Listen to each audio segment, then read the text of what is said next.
어렸을 때 많이 했던 게 이제 그 먹지인가요? 까만 종이에 이렇게 돋보기 대갖고 구멍 뽕뽕 내고 하는 그런 거 참 많이 했거든요. 돋보기는 어느 정도까지 뜨거워지나, 돋보기로 만약에 태양 빛을 모아서 태운다면 뭐 종이는 일단 가능한 것 같고요. 성냥에 불 붙일 수 있죠? 네, 뭐 얼마든지 가능. 성냥은 가능하고. 물 끓일 수 있습니까? 물은 빛을 흡수하는 능력이 조금 떨어져서 물의 온도를 높이려면 물의 표면에 빛을 잘 흡수할 수 있는 물질을 부착해야 될 것 같은데요. 그렇게만 잘하면 뭐 물도 얼마든지 충분히 가능하고. 그러면 이걸로 정말 잘하면 뭐 도저히 불이 안 붙을 것 같은 돌이라든지 뭐 이런 것들도 변형을 시킬 수 있습니까? 그걸 좀 계산해 봤는데요. 사실 태양에서 지구로 보내주는 에너지가 굉장히 커요. 그래서 뭐 1m, 1m 정도 크기, 1제곱미터 그 정도 면적에 태양빛이 도달하는 게 약 1400와트거든요. 어느 정도냐면 집에서 쓰는 에어컨이 보통 2000와트, 3000와트고요. 네. 물 빨리 끓이는 물주전자 그게 1000와트 이상 되는 것도 있거든요. 그러니까 1m, 1m 면적에 태양이 빛이 도달하는 에너지가 그 정도라는 거라서 굉장히 큽니다. 아, 그래요? 네. 제가 잠깐 계산해 본 게 그럼 1제곱미터의 면적을 갖고 있는 돋보기를 이용을 해서 태양빛을 예를 들어 1cm, 1cm에 모으면 이 에너지 전체가 여기로 집중된다라고 가정할 수 있고요. 그러면 거기에 만약에 1세제곱센티미터의 돌이 있다면 어떻게 될까? 그걸 한번 계산을 해봤는데요. 생각보다 엄청나게 온도 변화가 많더라고요. 그리고 수십만 도까지도 올라갑니다.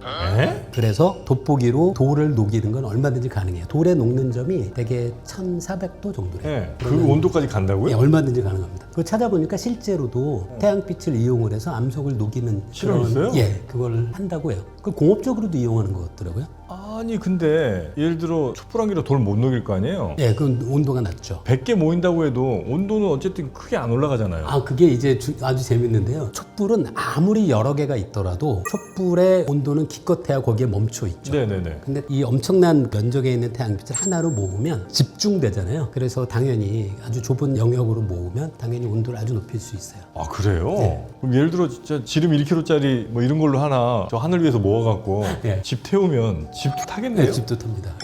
그렇습니까?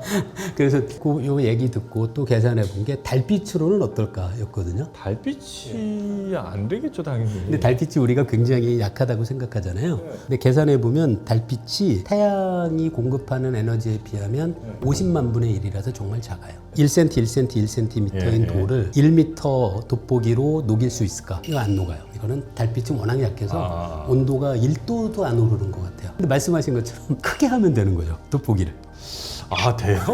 그래서 만약에 돋보기를 반지름을 한 몇십 미터 정도로만 해도 달빛으로도 돌을 녹일 수 있습니다. 그 왕쿠션 맞고 오는 애잖아요 얘는. 네, 그래도 어쨌든 우리가 측정하는 달의 밝기가 예. 천문학의 별의 밝기 등급으로 보면 마이너스 12.5등급 그리고 태양이 마이너스 26.8등급 그걸를 이용해서 계산하면 어쨌든 달도 에너지를 보내요. 그게 태양의 50만 분의 1이어서 네. 아주 약하긴 하죠.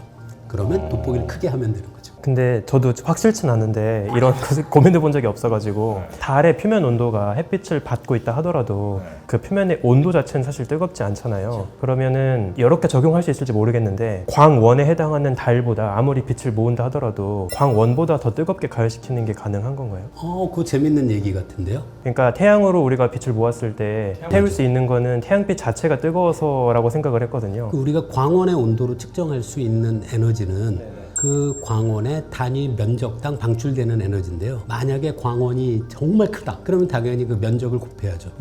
전체 전달되는 에너지를 계산해야 되니까. 그래서 사실은 광원의 온도가 낮더라도 그거로부터 우리가 온도 올릴 수 있는 거는 제한이 없죠. 아, 근데 그렇게 따지면 예를 들어 남극에 가면, 자, 남극 얘기 나옵니다. 네.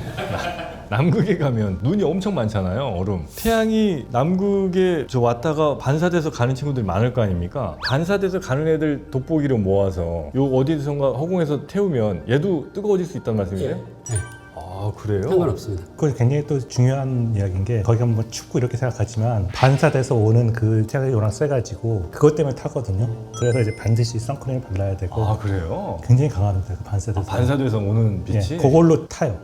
그 정도예요? 예. 남극에서도 새까맣게 타는 거예요 그러면? 남극에서 더 타죠. 남극에서는 정말 잠깐이라도 뭐 선글라스를 안 끼거나 선크림 안 바르면 완전 익어버려요. 남극에서는. 사실 그 돋보기 때문에 싸우는 일이 많거든요. 예전에 그 앞에 있는 애 이렇게 뒤에서 몰래 이렇게 비추고 있으면 나중에 한 10초 정도 지나서 이제 그때부터 뜨겁잖아요, 애가. 그쵸. 그럼 이제 전 도망가 있고. 저보단 그래도 굉장히 건전할 수 있는데 저는 돋보기 아까 말씀하실 때 사망에 이르게 한 수많은 개미가 떠올라서 많이 미안했습니다. 지금이라도 좀 반성을. 실험 정신이 강하셨네요. 아직.